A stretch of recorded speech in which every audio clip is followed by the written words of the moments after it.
Bueno, pues en esta ocasión no somos ni tres al área, ni siquiera solo somos dos. Ahora es uno nada más, uno al área, pero no podíamos dejar pasar la oportunidad de hablar de lo sucedido en estos octavos de final del Mundial de Clubes, luego de que transmitiéramos algunos partidos de la fase de grupos en el canal, como lo pueden ver abajo. También haciendo un análisis y un seguimiento de la información de todo el pasaje del Mundial de Clubes desde antes de que se anunciara, de nuestra opinión, de la fase de grupos, de todo lo demás. Hoy vamos a hablar de los resultados que han sorprendido y sacudido al mundo del fútbol completamente. El pase del Fluminense a los cuartos de final, el pase del Al Hilal ganándole al Manchester City sobre la prórroga. De todo eso y más vamos a hablar en este episodio.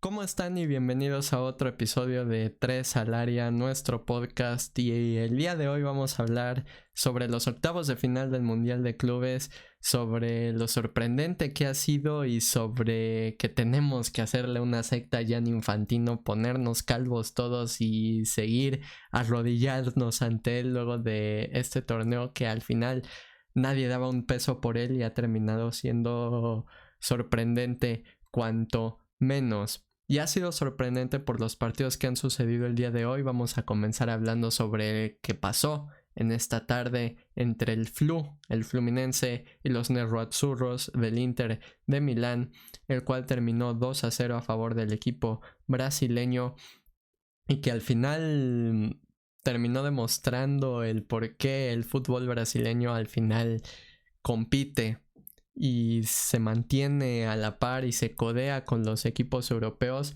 y sobre todo tomando en cuenta que el Inter de Milán pues ya había tenido una fase de grupos lamentable, digamos, porque no habían mostrado calidad, no habían mostrado un plan táctico, no habían mostrado un fútbol en conjunto y pasaron de fase de grupos por individualidades, por el equipo que tienen. Sin embargo, la llegada de Chibú no le ha beneficiado en nada al equipo del Inter de Milán. Hemos visto ejemplos de cómo en el Mundial de Clubes equipos como el Real Madrid, como el propio Monterrey, como inclusive el propio Al Hilal, del que vamos a hablar más tarde, cambiaron de entrenador y su pico va en ascenso. Estamos viendo una mejora en su juego. Aquí el caso con el Milan es totalmente contrario, van hacia abajo. No sé si tengan que hacerse una limpia mental o algo para intentar zafarse de estos 2 meses terribles que ha tenido el Inter de Milán, pero en este caso no mostraron mucho, por no decir no mostraron absolutamente nada. El equipo del Fluminense fue gran parte dominador del partido y sí hubo jugadas para descontar por parte del Inter, sobre todo vía Lautaro Martínez, que también Fabio estuvo a un nivel espectacular, el portero del Flu, y que mantuvo el arco en cero de formidable manera.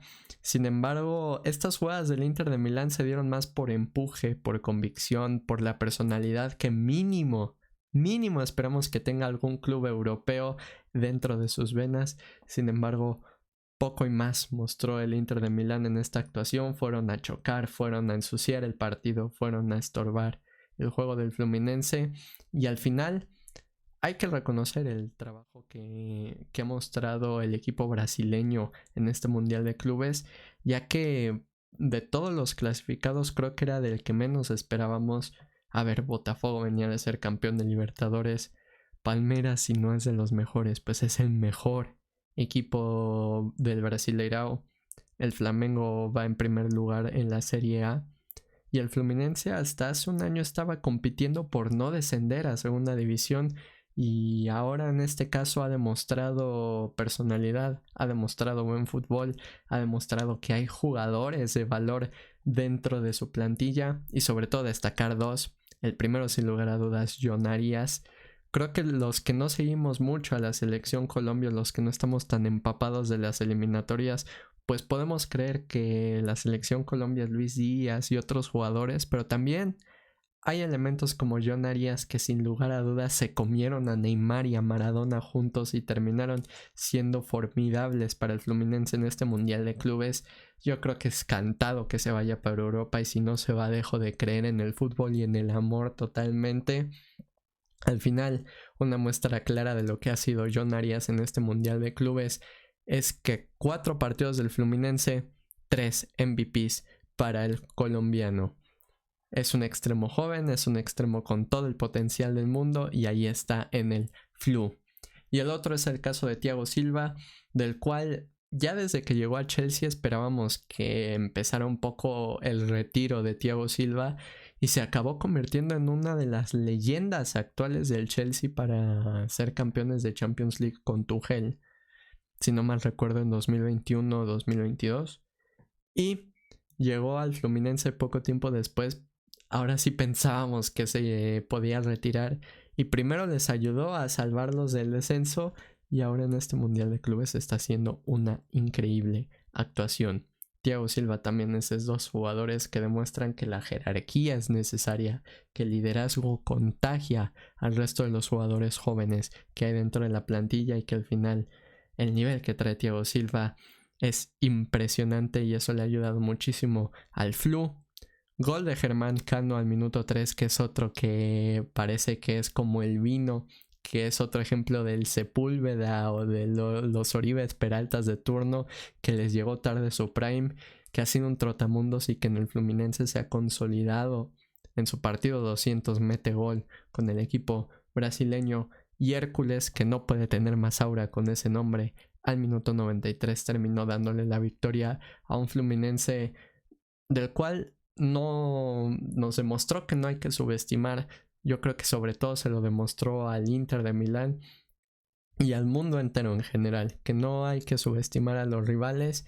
Y creo que un ejemplo aún más claro de eso es lo que sucedió en el Al Hilal contra el Manchester City, un partido el cual acabó 4-3 a favor de los árabes, que se definió en tiempos extras y que al final demostraron una vez más que el fútbol es impredecible, y que este tipo de torneos solo nos demuestran que hay cosas más importantes que la lógica primero, y segundo que el equipo.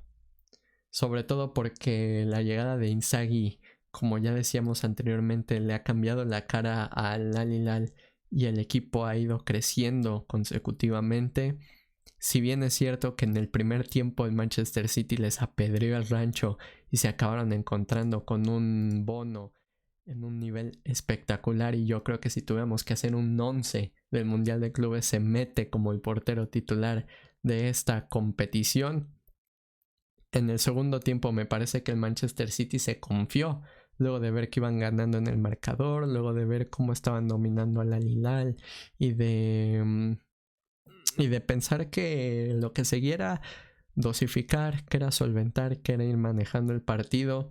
Y a mi percepción por lo menos parece ser que subestimaron de más al Al Hilal, que no solo tiene un entrenador con experiencia y que más allá de que tuvo 2 meses terribles con el Milan en el que perdieron todo lo que tenían que perder, remontó a un Barcelona de manera formidable. Y además hay jugadores en el Al Hilal. Yo no entiendo cómo Rubén Neves o Milinkovic Savic o Koulibaly están en Arabia teniendo nivel para ser fenómenos en Europa. Son cosas que no entiendes cómo carajo suceden, pero son jugadores de peso, también de experiencia, y que sin lugar a dudas mantienen un nivel espectacular del Al Hilal que mostraron en el segundo tiempo. También muy buena lectura de Inzaghi aprovechando a estos jugadores, aprovechando a jugadores como Marcos Leonardo, que ya desde Brasil se le veían cosas espectaculares y que aquí en el Al Hilal seguramente va a ser importantísimo. Muy buena lectura de Inzaghi para entender que si el City lo seguía presionando iban a dejar espacios atrás, y en los contragolpes se iban prácticamente solos frente a Ederson, y ahí fue donde consiguieron destapar la llave y el partido. Malcolm también fue arrasador. La defensa del Manchester City en el segundo tiempo no supo por dónde caía el extremo brasileño ex del Barcelona justamente.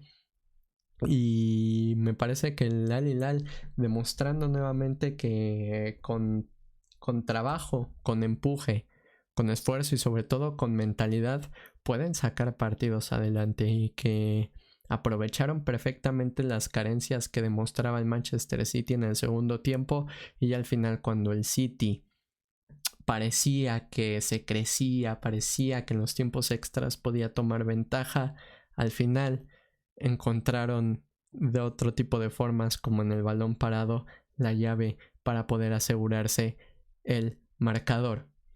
Y a ver, hay que decir, son claros fracasos del Manchester City y del Inter de Milán. Yo creo que sobre todo del Milan por cómo jugaron en esta competición. Y del Manchester City, a ver, a mí me tocó reaccionar aquí en el canal del partido anterior y fue una goleada a la Juventus, en donde creíamos que podía regresar ese equipo Citizen que habíamos visto en las Premier League, en donde dominaba, en donde siempre competía por ganar la Champions League, y en este caso no fue así en este partido. Y qué más pruebas nos hacen falta para no creer que este Mundial de Clubes está superando las expectativas de varios. Y a ver, entrando a ese tema, he visto 1000 comentarios en Twitter, he visto las declaraciones de Rapiña, he visto los comentarios de Oribe Peralta, he visto también un poco la opinión dividida dentro de el aficionado común europeo y del aficionado común latino, podremos decirlo. Y a mí la verdad me parece que el Mundial de Clubes, si bien tiene cosas negativas, no toda cosa positiva puede venir sin cosas negativas. En este caso, la situación del clima, que si no estamos a 35 grados hay tormentas que suspenden partidos, la calidad del pasto, los viajes y demás, pues son cosas que al final son prueba y error para el Mundial de Clubes del año que viene. Son cosas que la FIFA primero va a tener que solventar y segunda va a tener que dar soluciones. Y sobre todo la carga de los jugadores, que también ha sido un tema polémico, ha sido un tema que divide mucho a los aficionados y a los que fueron exjugadores. A ver, a mí como aficionado, sin ser jugador, sin meterme en temas de sueldo, sin meterme en todo lo que conlleva lo económico a este Mundial de Clubes, me parece que un torneo de esta magnitud no solo le da prestigio y le da valor a las confederaciones y arrasa completamente con lo que fue el Mundialito, la Copa Intercontinental y demás, también le otorga otro tipo de variedades y otro tipo de historia al aficionado. A ver, el valor y el prestigio se lo dan decisiones como por ejemplo la salida de Martín Anselmi, que ya se va del Porto, la salida de Paiva, que ya se va de Botafogo, las decisiones que se están tomando a la interna del Inter de Milán, del propio Atlético de Madrid que quedó eliminado. Ese es el valor y prestigio que le da este Mundial de Clubes, pero también nos está dando enfrentamientos que sin duda van a ser históricos y que no habíamos visto nunca, y que nos han demostrado que no solo en el fútbol, sino también tradicional y culturalmente tenemos mucho que aprender, mucha riqueza que hay en otras partes, en otros lugares. Ya lo vimos con el Urawa, que su afición se lleva un 10. Evidentemente, lo vimos con el Mamelodi Sundowns, lo vimos en el River Plate contra Monterrey, lo vemos en la afición de Boca alentando contra Bayern Múnich, lo vemos en los equipos brasileños que hicieron el viaje para alentar a sus equipos y que se han dejado el alma y todo viendo a sus respectivos clubes. Esa es la esencia de un mundial, y esa es la esencia que al final no te lo puede dar cualquier torneo. Y es un claro ejemplo de que esto no era una Champions League 2 en donde en los cuartos de final puros equipos europeos y la fregada, ¿no? Aquí ya tenemos 2 clubes brasileños, un equipo árabe y puede estar un equipo mexicano en cuartos de final. Entonces, eso es lo que te da un mundial. Ese es el ambiente, ese es el escenario, esa es la enseñanza cultural, ese es el progreso para distintas ligas que te va a dar un mundial, porque a partir de aquí seguramente muchos jugadores van a ser vistos para Europa, o muchos jugadores van a tener cartel para buscar otros sitios, o para ganarse un puesto en selección, o para crecer, no solo como jugadores, sino el club en general. Eso es algo que no habíamos visto antes y eso es algo que está dando el Mundial de Clubes. Si bien hay aspectos como lo económico, que evidentemente los altos mandos están viendo por lo económico, si no, no sería redituable vivir del fútbol. También hay cosas como los calendarios, el organizar este tipo de eventos, también lo de los viajes, también el gestionar plantillas. Pues eso ya viene un poco más del lado de los cuerpos técnicos, de los entrenadores, el gestionar como quieran sus plantillas, de darles oportunidades a jugadores que a lo mejor no habían tenido esa oportunidad en los torneos locales y que ahorita en este mundial pues tienen ganas de demostrar. También son cosas que pueden suceder en un mundial de clubes y eso es lo que le añade valor, esas ganas de que los jugadores que no tuvieron participación la puedan tener y puedan demostrar y puedan crecer.